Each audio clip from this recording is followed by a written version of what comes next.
앞으로 마틴 로이드 존스 목사님이 부흥에 대하여서 설교하였던 그 설교의 내용들을 정리하는 방식으로 우리가 하나님의 은혜를 당분간 부흥의 은혜를 구하며 나아가고자 합니다. 왜냐하면 여러분 이 부분에 있어서 어찌 보면 지금의 우리의 교회의 모습은 주님께서 우리들에게 가르쳐 주신 그 교훈과는 어느 틈엔가 점점 거리를 두어 가는 모습을 보이기 때문에 그렇습니다. 뒤에 잘 들리세요? 예. 마치 그 모습이 오늘 말씀에 나와 있는 제자들의 모습과 매우 유사합니다. 오늘 말씀에 보면 이게 어떤 내용이냐면요, 예수님께서 변화산상에 베드로와 야고보와 요한을 데리고 올라갔다 내려오십니다. 마침 그때 어떤 일이 벌어지냐면 귀신 들린 아이의 아비가 그 귀신 들린 아이를 제자들 앞에 데리고 옵니다. 왜냐하면 이게 정말 흉악한 귀신이라 우리 28절을 봤는데 22절을 한번 볼까요? 예, 22절 함께 읽습니다. 22절 시작. 귀신이 저를 죽이려고 불과 물에 자주 던졌나이다. 그러나 무엇을 하실 수 있거든 우리를 불쌍히 여기사 도와주옵소서. 예. 그러니까 아이의 아비가 이야기합니다. 이 아이를 귀신이 죽이려고 불과 물에 자주 던졌다고요. 귀신이 있습니다. 예. 이 얘기를 지금 길게 하진 않으려고 합니다. 예.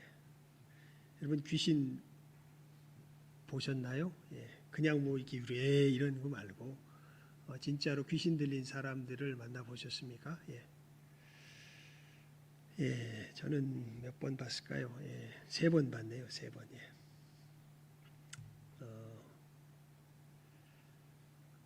미친 것과 귀신 들린 것은 다릅니다. 예, 미친 것은 자기가 만든 자기의 가상 세계 속으로 스스로 도피한 것이고요.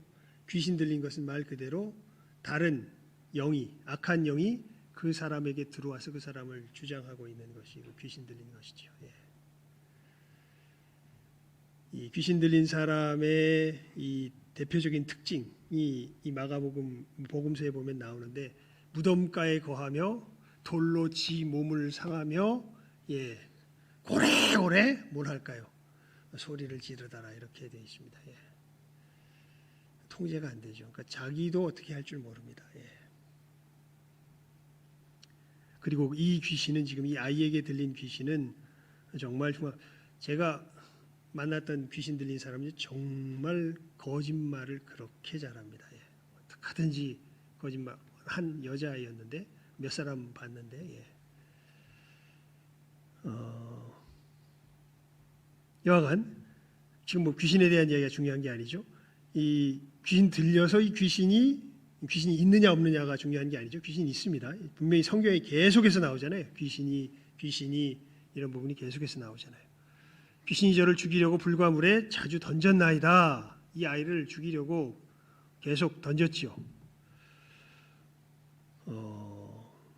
그래서 어찌할 줄 모르던 차에 예수님의 소문을 듣습니다. 예수님의 제자들의 소문을 듣습니다.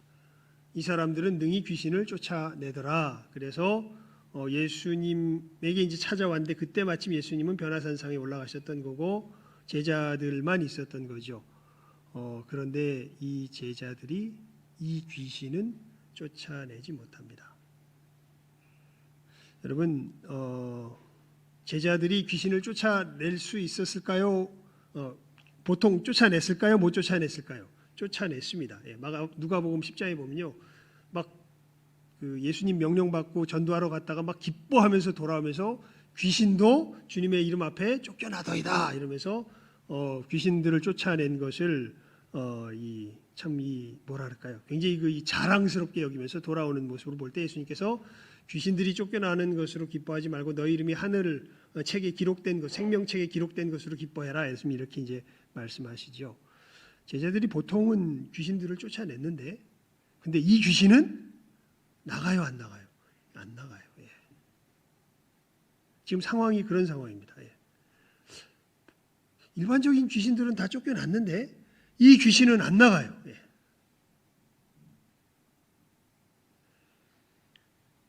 그러던 차에 이제 소란이 있습니다. 예. 우리 18절 말씀 한번 읽어볼까요? 예, 18절, 9장 18절 말씀 시작. 귀신이 어디서든지 저를 잡으면 거꾸러져 거품을 흘리며 이를 갈며 그리고 파리하여 가는지라. 내가 선생의 제자들에게 내어 쫓아달라 하였으나 저희가 능히 하지 못하더이다. 예.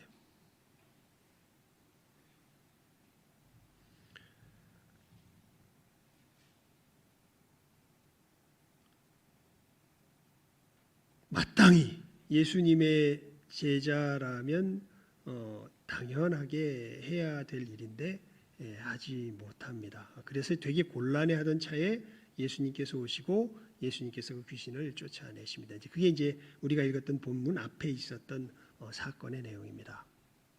그러면서 이제 제자들이 물어보는 거죠. 예수님께 그 일이 다 지나가고 난 다음에 제자들이, 그게 이제 우리가 오늘 본문 말씀이에요. 종용이 묻자오되 우리는 어찌하여 능히 그 귀신을 쫓아내지 못했습니까? 다른 귀신들은 다 잘 나갔는데 왜 이 귀신은 우리가 쫓아낼 수 없었지요? 이렇게 제자들에게 묻고 그 제자들의 물음에 대한 답이 예수님의 말씀이 29절 말씀입니다. 우리 29절 함께 읽어볼까요? 시작. 이르시되 기도 외에 다른 것으로 이런 이유가 나갈 수 없느니라 하시니라. 예.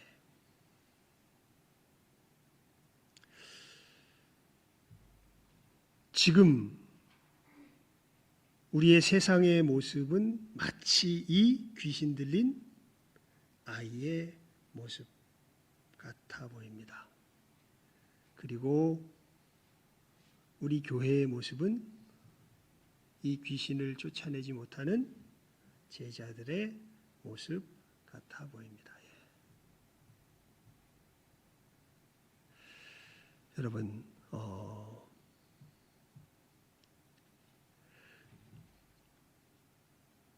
교회에서 어떤 일이 벌어지는 것이 제대로 된 것일까요? 예. 여러분 여기 무엇을 기대하며 오셨습니까? 예. 교회는 어떤 곳인가요? 예.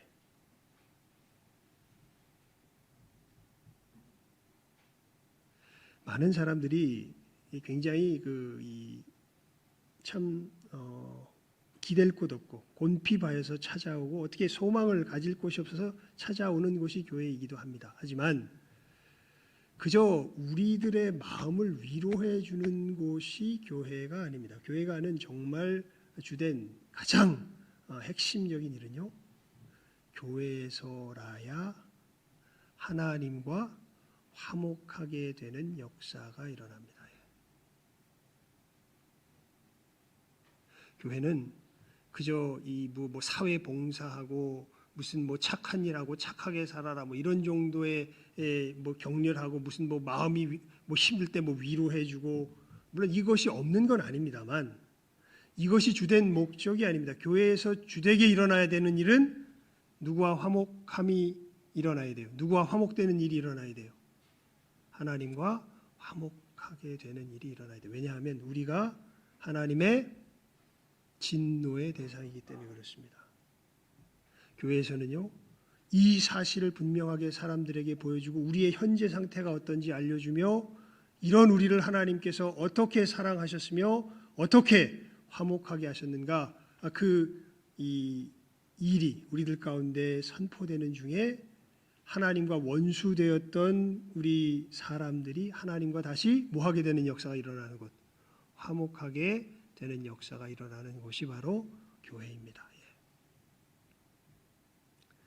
그런데 지금 이 교회를 오는 수많은 사람들이 교회가 무엇하는 곳인지에 대해서 전혀 엉뚱한 생각들을 하고 오게 되는 것을 보고 교회는 또 이 일을 제대로 못해요. 애는 쓰는데 누구처럼? 오늘 말씀에 나와 있는 제자들처럼 애는 쓰는데 애를 쓰면 쓸수록 오히려 빗나가는 길로 걸어가는 모습들이 보입니다. 기독교 계통의 신문이나 여러 사람들의 이야기를 보면 지금 사회에서 우리 교회가 밉상을 받고 있다. 여러분, 사회에서 교회가 이쁨을 받았던 적이 역사상 있을까요? 없을까요? 없습니다.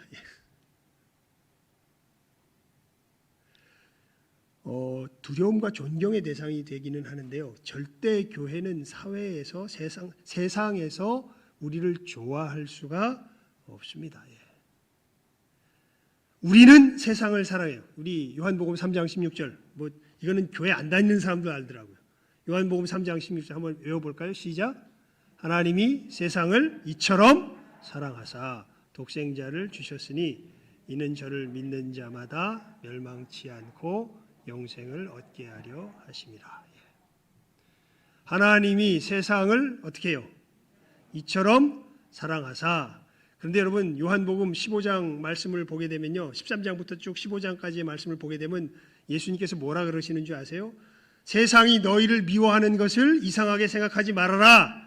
세상이 나를 미워하였으므로 나를 따르는 너희를 미워하는 건 너무나 당연한 일이다. 이렇게 말씀합니다.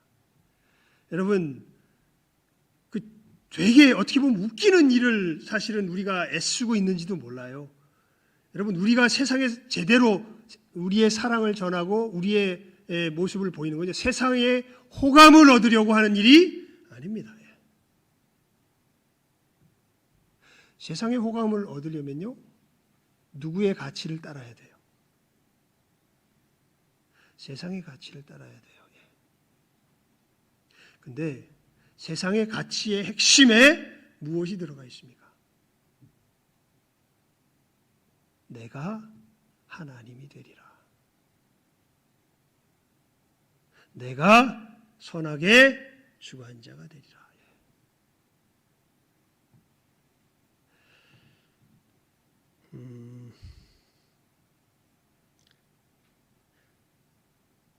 이사야 14장을 한번 펴보시겠습니까? 이사야 14장입니다. 이사야 14장. 이사야 14장 말씀. 구약성경입니다. 이사야 14장. 12절에서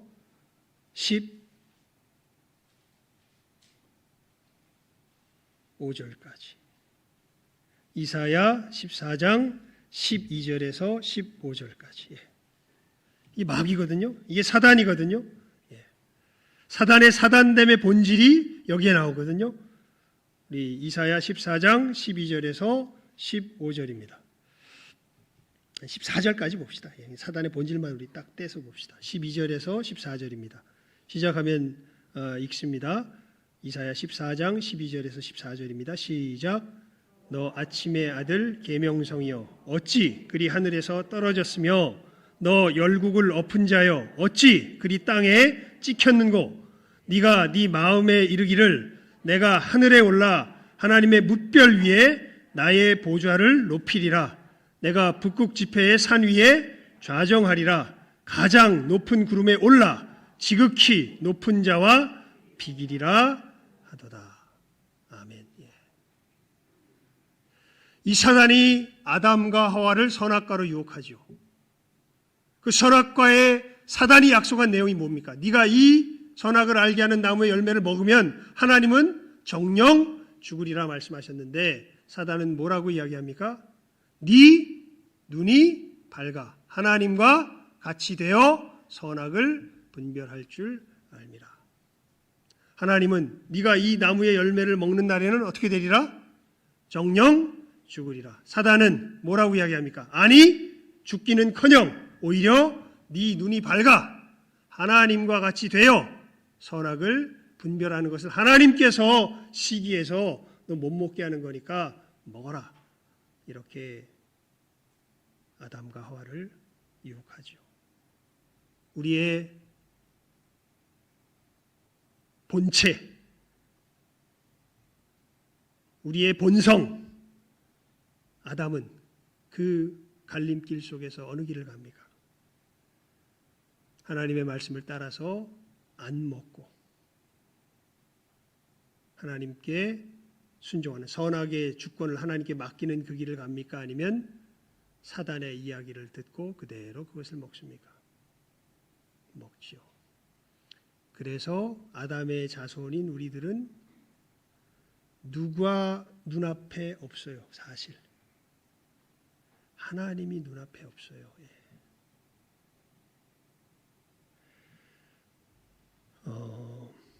여러분,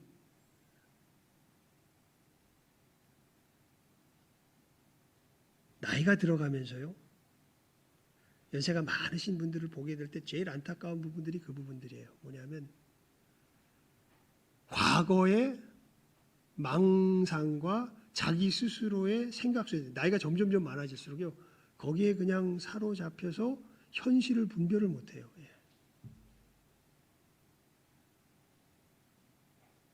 틀리는데도 자기 생각대로 되는 것이라고 생각하고 살아갑니다. 이게 참 저주지요. 그래도 이 고집만큼은 못 버려요. 내가 생각하는 게 맞아야 틀려요. 내가 생각하는 게 맞습니까? 틀립니까? 이걸 틀리다고 인정하고 살아갈 수가 없습니다. 그 속에는 누구에 대한 적대감이 밑바탕에 깔려 있는 것일까요?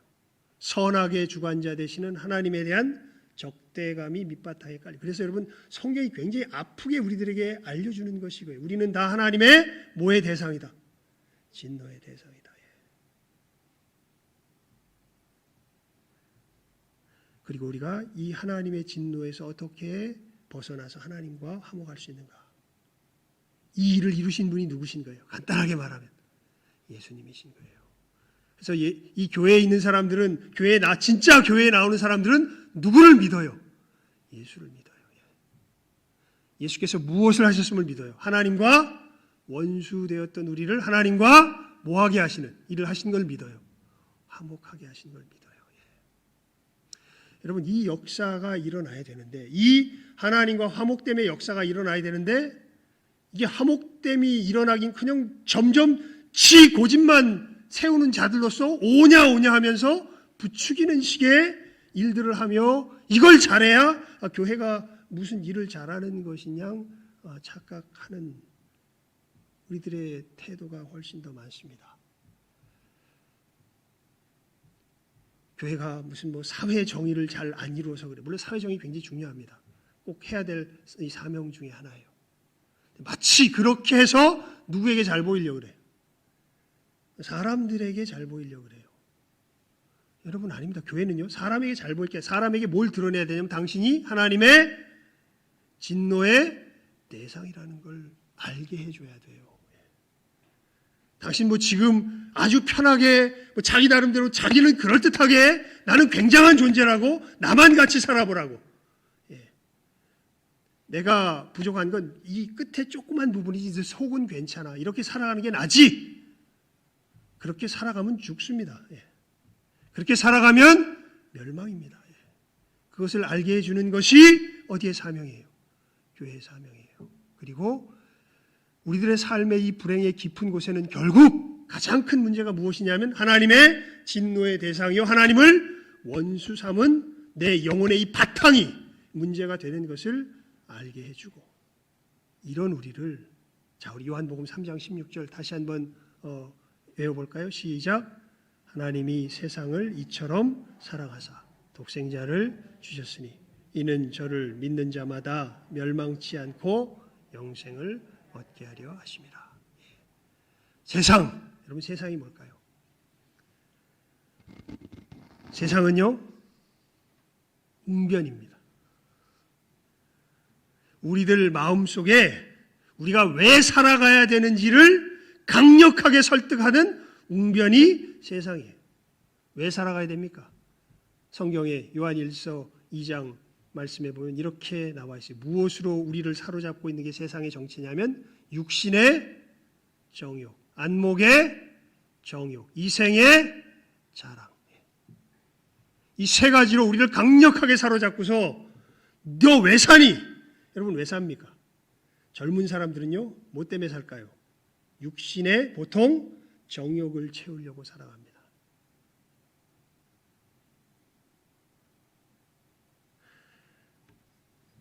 지금 젊은 사람들 결혼하려는 사람들이 거의 없을 거예요. 하지만 성관계를 안 가진 사람들은 그러면 많을까요? 아예 요즘 젊은 엄마들은 자기 딸들을 미리 주사를 맞춘다면서요. 아무렇게나 성관계를 해도 병 같은 거 잘 안 걸리는 그런 주사를 미리 맞춘다면서요. 그냥 인정이 되는 거예요. 어차피 결혼하기는 힘들지 모르는데 이 성관계를 피해가는 일은 힘들다. 그러면 차선책이 뭐예요? 병 안 걸리는 게 좋은 거죠. 그러니까 그렇게 하는 거죠. 분명히 하나님이 우리 양심에 새겨주셨죠. 뭐 하지 말라고? 간음하지 말라고. 간음이 뭡니까? 하나님께서 주신 정혼자 외에 성관계를 나누는 게 간음이죠. 아예 이 의식 자체가 흐려진 것이 지금의 세대의 모습이죠. 죄책감을 느끼지 않습니다. 이제는 양심의 모르지 않아요. 그것을 떳떳하게 하는 사람은 아무도 없습니다. 그런데 주변을 보면서 야 너는 괜찮아? 우리 다 똑같잖아. 그렇게 하면서 서로 간에 위로하며 그냥 이것을 그러니까 그냥 우리가 살아가는 평범한 법으로 만들어 버리자. 아예 양심의 화인을 맞습니다. 그러면서 그 일이 벌어지면 우리 낯을 두껍게 하죠.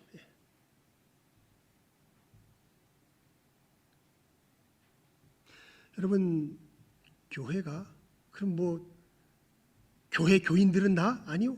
이 세상 문화에 들어와서 우리들도 이 속에서 허덕허덕하는 모습을 봅니다. 그런데 그렇게 되면서 이 메시지 자체를 제대로 전하지도 못하고 이것에서 자유함을 얻게 하는 주님의 능력 자체도 아예 기대를 못하는 것이 어떻게 보면 지금의 교회의 모습이기도 하고요.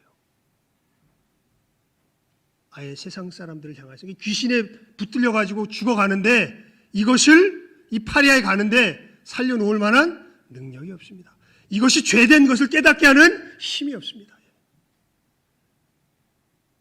우리 장로님이 아무리 피가 터지도록 우리가 하나님을 아는 지식이 없이 망하여 갑니다 이야기해도 여러분 그게 우리 오늘 제가 스가랴 4장 6절의 말씀으로 선포하며 오늘 예배가 시작되었지만 아무리 우리가 피가 터지게 이야기한다고 하여도요 이게 사람의 힘으로 사람의 능으로 되지 않고 오히려 그런 우리조차도 그 속으로 말려 들어가고 마는 것이 우리들의 모습이죠.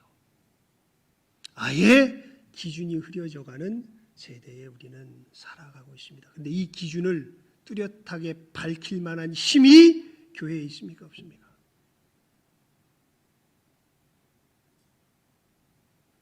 이것이 오늘 말씀에 나와 있는 제자들의 모습과 너무나 유사하게 닮아 있는 것이죠. 쫓아내질 못합니다. 지금 이 세상을 붙들고 있는 이 강력한 영적인 이 존재의 권세를 예수의 이름으로 일컬어서 나가는다고 하는데 이게 어떻게 감당이 안 됩니다. 그래서 쩔쩔매고 오히려 비웃음을 받고 있는 게 지금 제자들의 오늘 말씀에 나와 있는 모습이기도 하지만 지금 현대를 살아가고 있는 우리 교회의 모습이기도 하지요. 자, 이 제자들의 질문과 우리들의 질문은 그런 의미에서 동일합니다. 예수님, 우리는 왜 쫓아내지 못하나요? 여러분, 우리 예수님의 말씀을 다시 한번 읽어봅시다. 시작 한번 읽습니다. 시작. 이르시되 기도 외에 다른 것으로는 이런 유가 나갈 수 없느니라. 아멘. 여러분, 우리 오늘 뭐라고 인사를 나누었는지 기억하세요? 기도가 필요합니다. 이게 무슨 얘기냐면요. 우리 누가복음 24장을 한번 펴보십시오. 누가복음 24장입니다. 예.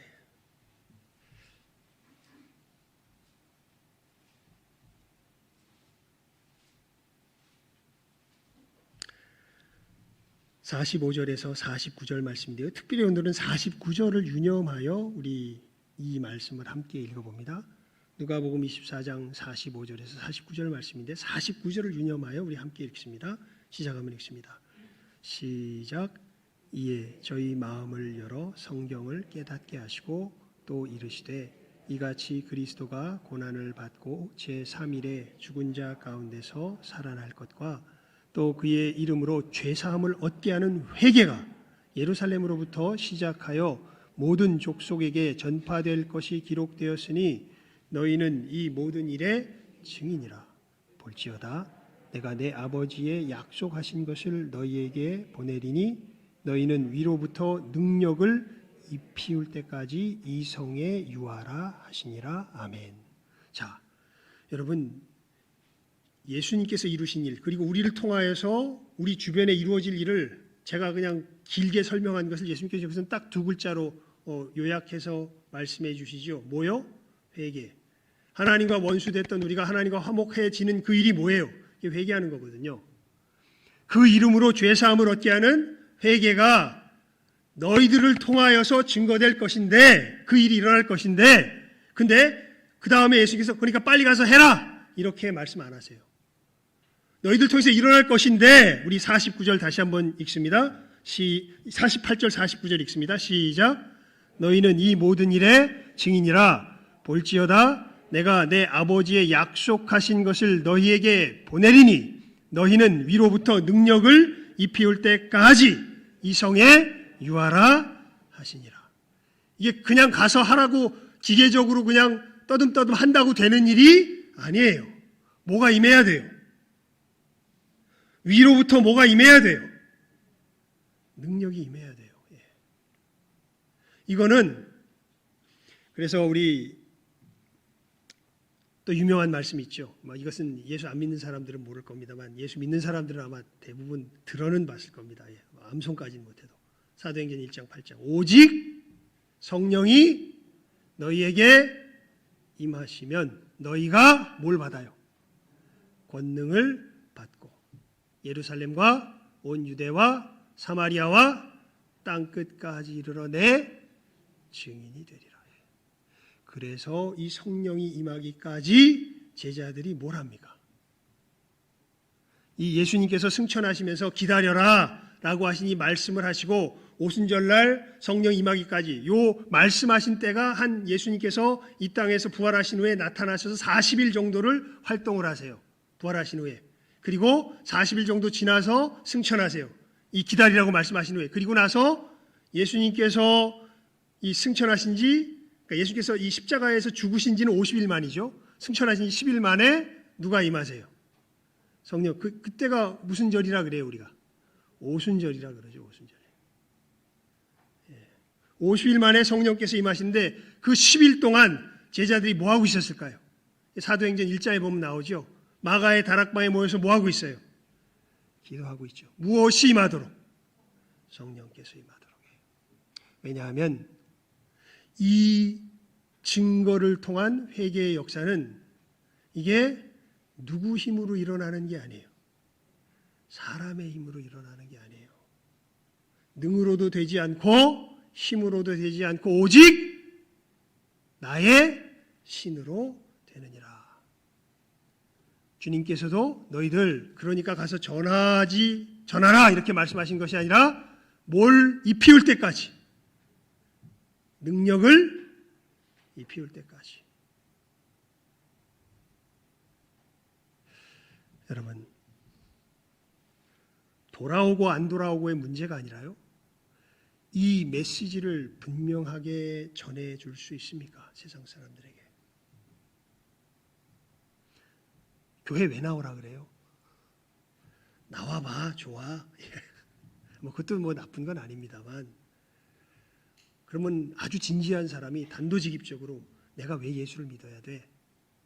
라고 여러분들에게 물어볼 때 여러분들은 뭐라고 그 사람에게 대답해 주십니까?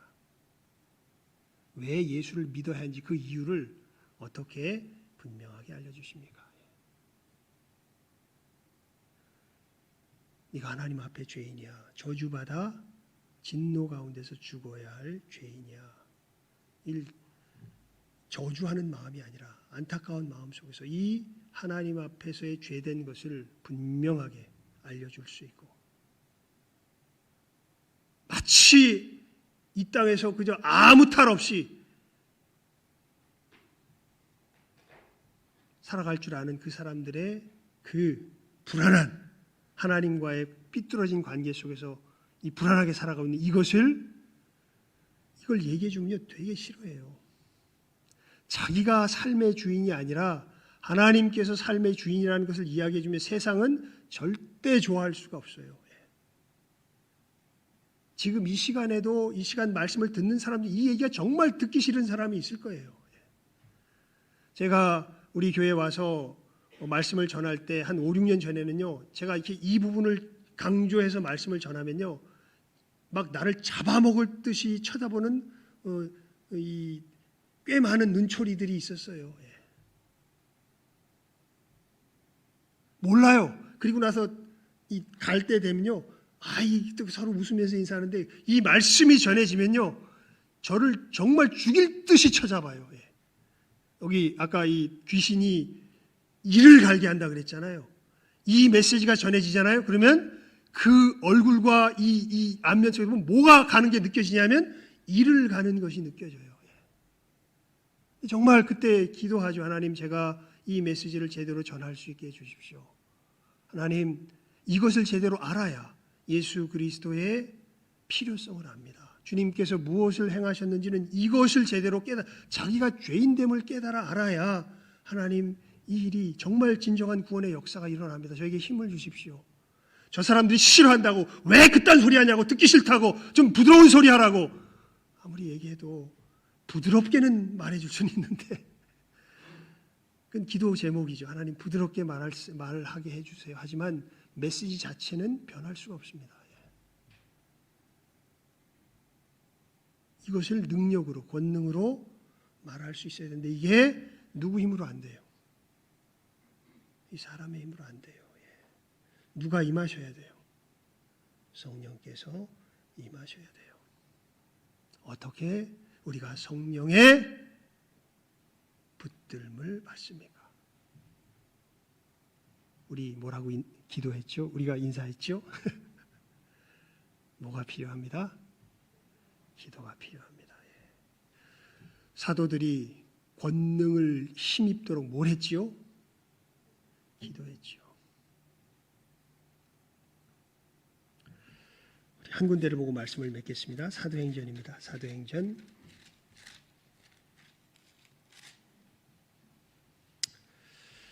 4장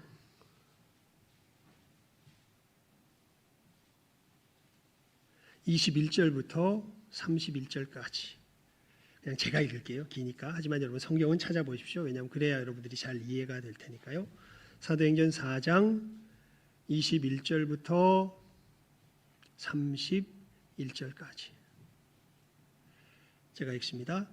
관원들이 백성을 인하여 저희를 어떻게 벌할 도리를 찾지 못하고 다시 위협하여 놓아 주었으니 이는 모든 사람이 그 된 일을 보고 하나님께 영광을 돌림이더라. 이 표적으로 병 나은 사람은 40여세나 되었더라. 그러니까 예수님의 이 복음을 우리를 회개케 하시는 우리 죄인된 우리를 구원케 하시는 그 십자가의 복음을 전하지 못하도록 위협한 거거든요.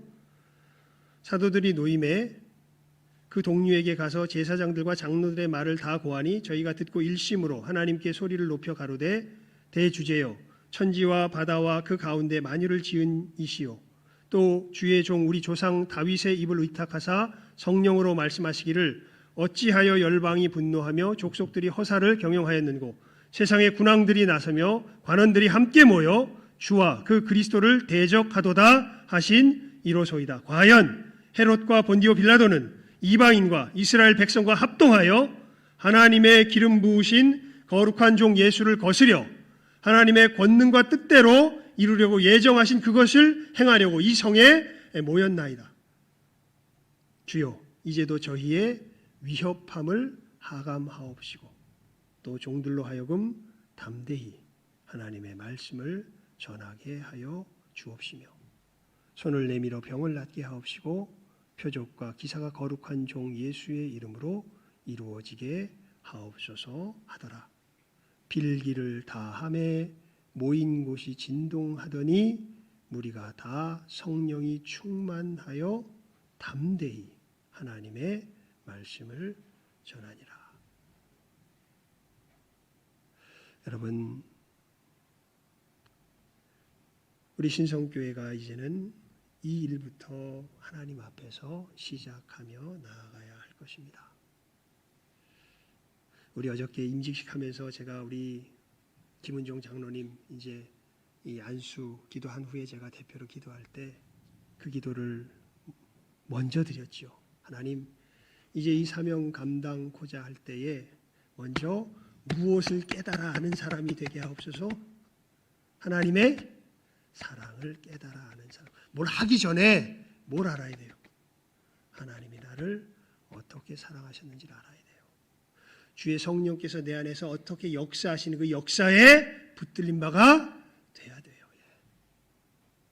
여러분, 주의 역사는요, 이 권능이 없으면 펼쳐질 수가 없습니다. 사람이 열심히 한다고 되는 게 아니에요. 열심은 필요해요. 하지만 우리가 착각해서는 안 됩니다. 열심히 하면 되는 줄 아는데 열심히 하면 오히려 망칩니다. 예. 무엇이 있어야 돼요? 성령의 권능이 있어야 돼요. 이게 있으려면 뭘 할 줄 알아야 돼요. 우리가 기도할 줄 알아야 돼요. 뭘 입기까지? 성령의 권능을 입기까지.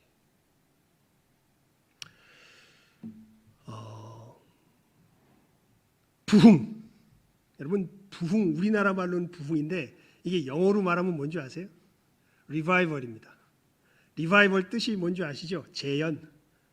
그러니까 부흥이라는 건 뭐 우리는 뭐가 막 왕성하게 되는 뭐 이걸 우린 보통 우리 말 어휘에서 그렇게 생각하는데 영어의 뜻으로 딱 가면요, 이건 그냥 재현이에요. 뭐가 재현되는 걸까요? 오순절, 성령, 강림의 역사가 재현되는 게 그게 부흥이에요. 예.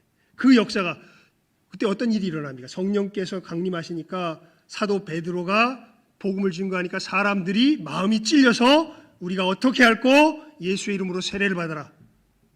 예수님의 복음, 사람들의 죄인됨을 깨달아게 되고 회개하는 역사가 이 사도들의 능력 있는 증거를 통하여서 이 유대인들에게 전파되고 이 사람들이 그 메시지를 듣고 뭐하는 역사가 일어나요? 하나님께로 돌아오는 역사가 일어나죠. 이걸 재현하는 것이 뭐라고요? 이게 부흥이라고요. 여러분, 우리 이제는 우리 신성교회가 모르겠습니다. 최소한 우리 교회에서만큼은 이 부흥의 역사가 일어나도록. 그리고 사실은 만약에 이 부흥의 역사가 일어난다면 우리는 기도의 빛이 있는 사람들이 될 거예요. 왜냐하면 이 부흥을 제가 주변에 봤을 때 울부짖는 교회가 안 보여요. 프로그램을 잘 하려고 그러고 건물을 세련되게 만들려고 그러고 무슨 뭐 사람들에게 어떤 호의를 받으려고 하는 이런 움직임들은 제가 많이 보는데 정말 성령께서 임하셔서 우리의 죄인됨이 깨달아지고 예수 그리스도의 십자가의 역사로 말미암아 하나님과 관계가 회복되는 이 진정한 부흥의 역사를 그런 것을 구하는 교회는 제가 잘 못 봅니다. 여러분, 이 역사가 우리들 가운데 일어나야, 그래야 우리들의 음란함을 이기게 돼요. 그래야 우리들 속에 있는 이 세상 가치를 이기게 돼요. 그래야 여러분을 괴롭히고 있는 그 문제, 사실은 여러분 그것 때문에 괴로운 게 아니에요. 재산이 없다고 괴로워진 게 아니에요. 건강을 잃었다고 여러분이 괴로운 게 아니에요. 여러분의 몸이 쇠약하다고 여러분이 괴로운 게 아니에요. 여러분이 괴로운 건 하나님과의 관계가 부서졌기 때문에 괴로운 거예요. 이 하나님과의 진정한 관계의 회복의 역사가 일어나는 이 부흥의 역사, 이 역사가 일어나도록 이제는 우리 신성교회가 기도하며 여기에서부터 힘을 쏟으며 주님의 은혜를 구하며 전진하여 나아가는 우리 복된 교회 될 수 있기를 주님의 이름으로 축원을 드립니다. 기도하겠습니다. 하나님 아버지, 정말 주님께서 오늘 본문을 통하여 하신 말씀이 다른 것 아니라 이 부흥의 역사가 필요한 것을 말씀하는 것임을 깨달아 아는 은혜가 이 시간 있게 하여 주시옵소서. 우리들 심령, 마음, 생각 깊은 곳에 교만하여져 있고 하나님과 원수되어 있으면서도 이것을 깨달아 알지 못하고 마치 자기를 스스로 높이며 살아가는 이 멸망의 삶이 자기가 누려야 할 유일한 삶인 양 살아가는 이 교만한 세대 속에 하나님, 이 교만이 죄인 것을 깨달아 알며 하나님 앞에 진노의 모습인 것을 알며 이것을 슬퍼하며 오히려 유일한 소망이 되시는 예수 그리스도의 십자가를 진실하게 붙들 줄 아는 이 일이 일어나게 하시는 성령의 놀라운 역사가 이제는 우리들 가운데 일어나게 하여 주시옵소서. 이를 위하여 간구할 줄 알며 이 생명의 역사를 참으로 소망하며 분투할 줄 아는, 기도 가운데 먼저 이 걸음을 뛸 줄 아는 우리 복된 신성교회 우리 한 사람 한 사람 다 되게 하여 주시기를 이 시간 간절히 바라옵고 소원하옵고 간구하오며 모든 것 예수님 이름으로 기도드리옵나이다. 아멘. 우리 찬송 170